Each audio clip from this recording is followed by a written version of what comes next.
All right, so our last big question is, how did the American military get started? Right? Well, let's talk about that. It actually started during the Revolutionary War.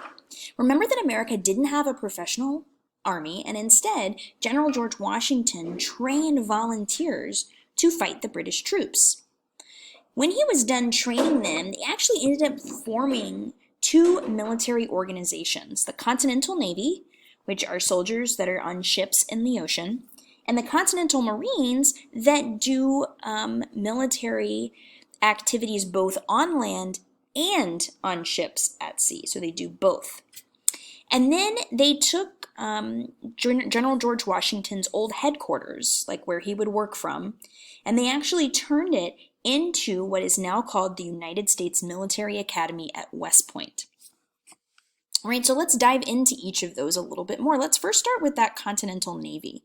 So the Continental Navy turned into the United States Navy.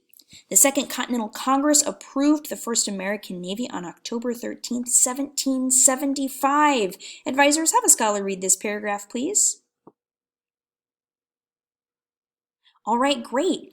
And then this last bullet point here says, after the war, the new U.S. government broke up the Continental Navy. On April 30th, 1798, Congress formed a new department of the Navy. And today, over 400,000 men and women serve in that Navy. All right, let's keep moving to the United States Marine Corps. Now, this word right here is kind of weird, right? A lot of times we want to say Marine Corps, because that's what it says, right? But pretend that this P and this S are an E, like an apple core. The United States Marine Corps. And they actually just celebrated their 245th birthday this past year in 2020, and this is the gigantic cake they celebrated with. Pretty cool.